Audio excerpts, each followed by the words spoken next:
Earth signs, tignan po natin kung ano ang mensahe para sa'yo ngayong araw. Cleanse muna po natin yung ating space, your energy.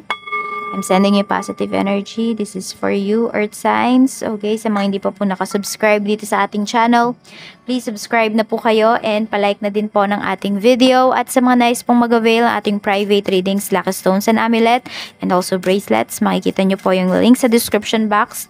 Tarot Intentions by Aliana Reyes. Okay, tignan natin. The heat between us is intense. So, some of you are dealing with your twin flame. Meron naman dito, pwede pong may kaaway kayo. Ayan. So, yung heat na to is, ito po ay pwedeng, ayan, pag tuwing nakikita kayo ng taong to, kumukulo yung dugo mo, earth signs. Ayan. Or meron ba kayong namimiss dito ngayon? Tignan po natin kung ano pa yung mensahe para sa'yo. Spirit guide, mensahe pa po natin. Meron tayo ditong soulmates. Ayan, twin flame, soulmates, yung iba po sa inyo. So, we have conflict. Ayun nga, may away nga dito. Pwedeng ito, pwedeng, basta kung sino man tong kadil mo, pwedeng soulmate mo siya or twin flame mo siya at hindi kayo okay ngayon. May pag-aaway dito, mainit parehas yung inyong ulo.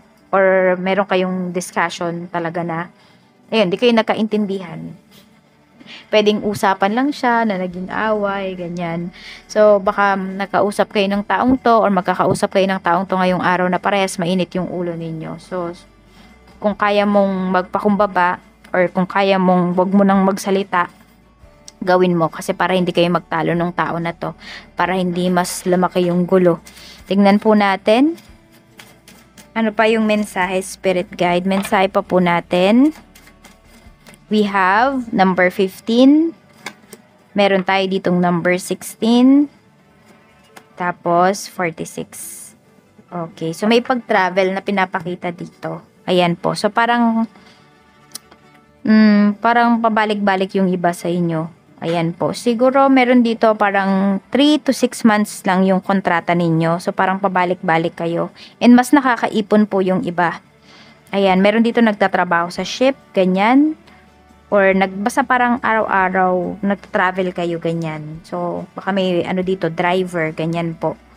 So, ayan lang. Sinasabi lang sa inyo dito ni Universe, ngayong araw mag-ingat talaga kayo. So, kung kayo ay inaantok, huwag na kayong mag-drive. Ayan. Pero kung nagko-commute lang naman kayo, okay lang din naman. Magpahinga kayo kapag kayo ay, ayan, nasa biyahe. Kasi, meron dito sobrang exhausted. Pagod na pagod ngayong araw na to. So, ayan po, mukhang may lalakarin kayo dito. Kasi meron tayo ditong, ayan o, the letter. So, baka may ma-receive kayo talaga na good news, may mensahe, meron kayo dito mga papeles na inaayos, or meron kayong, parang kailangan kasi yung appearance ninyo. So, meron dito pwedeng may interview. So, tignan po natin kung ano pa yung mensahe, spirit guide. Mensahe pa po natin kay Earth signs, Taurus, Virgo, Capricorn, Sun, Moon, Rising, and Venus ngayon. Meron tayo ditong mask. So, meron dito namimiss ka, pero ayaw niyang aminin sa sarili niya yan. Ayan, gusto ka nga niyang yayaing mag-date. Or may meet up ba dito? He is on a ring. Okay, so, ayan po. Kung kayo ay nakikipag-date, ayan, open kayo for dating. Meron kayong mga mamimit talaga dito na soulmate po ninyo. So, swak yung energy ninyo. Oo. Kailangan mag-ingat lang din kayo kasi pwede na, ayan, yung tao na to, baka madami siyang dinedate. Yes. O, kaya mag-iingat po kayo dito. Meron dito hindi nagsasabi ng totoo sa'yo. Ayun nga, baka meron kang nakakausap, meron kang dinedate dito, hindi niya sinasabi na siya po ay meron ng karelasyon or committed na siya. Ayan. So, ingat-ingat lang kayo dito sa inyong mga nakakausap. 'Di ba? Para hindi mag-take advantage po sa inyo. Tingnan natin kung ano pa yung mensahe. Spirit guide. Mensahe po natin kay Earth signs, Taurus, Virgo, Capricorn. We have reversal. So, merong tao dito na lagi kang binabaliktad. Kaya nga, hindi siguro kayo magkasundo ng tao na to. Kasi every time na may sasabihin ka, ayun, lagi siyang nakakontra. Basta, parang lagi kanyang binabaliktad. Ganun. Kunwari, hindi naman talaga, siya talaga yun. Pero, ikaw yung sisisihin niya. So, parang ginagaslight ka din ng tao na to. A blessing of forgiveness. Ayan. Tignan natin kung magsusorry nga ba yan talaga sa'yo. Pero tignan muna natin ano ba yung mensahe para sa'yo. Angel message natin. Spirit guide. Divine order. Okay. So, kailangan lang palang mangyari talaga yan. Kung ano man yung mga pinagdadaanan mo ngayon, sinasabi sa'yo dito ni Archangel Raguel, everything is how it needs to be right now. Look past the illusion and see underlying order. So, dig deep. Yun yung sinasabi. Kung nag-aaway kayo ng taong to, bakit kaya kayo nag-aaway? Okay? Ano ba yung lesson na tinuturo po sa inyo? Meron kayong matututunan dito. Okay? So, parang kasi yung iba sa inyo, pwedeng kapag kausap mo yung taong to, laging ano ba, emotions ba lagi yung pinapagana mo? So, sinasabi dito ni universe ay hindi. Huwag yun yung gawin mo. Isipan muna para mas magkaintindihan kayo. Tignan natin kung ano pa yung mensahe pagdating naman sa trabaho. Kamusta po spirit guide? Meron tayo ditong clarity. Ayan. So, mas magiging malinaw lahat. Escaping. Ayan. Meron ba kayo dito talagang meron dito pwedeng malalaman nyo na kung kayo ba ay magtatagal pa dito sa trabaho or aalis na ba kayo. Ayan po. So, meron din dito, pwedeng dati iniiwasan ka ng taong to, pero ngayon hindi na talaga eh. Magiging honest na to sa'yo. Parang hindi na pwede na iwasan ka pa niya. So, meron dito magiging mediator. Kung meron kayong hindi nakasundo na co-worker, merong magme-mediate dito. Mediator, ayan. So, magkakaayos kayo dito. Parang wala kayong choice. Kung hindi mag-usap ng taong to. Tignan natin pagdating naman po sa negosyo. We have spying. Ayan, mag-ingat lang kayo dito kasi may nag-i-spy dito sa business ninyo. So, merong mga, syempre, kung lumalaki yung sales ninyo, lumalawak yung market ninyo. So, may mga naku-curious dito na pwedeng mga kapwa mo din, business owner. Nourish. Ayan. So, alagaan nyo pa po yung inyong business or kung meron kayong page, you just parang araw-araw that mag-post kayo. Alagaan nyo daw. Okay, alagaan ninyo yung inyong network, alagaan po ninyo yung inyong mga kliyente. Yan yung sinasabi sa inyo dito. Parang, wag kang maging madamot sa information about your business. I mean, hindi mo i-share yung business strategy mo ha, or yung secret ng business ninyo. What I mean is, kunwari, yung products mo.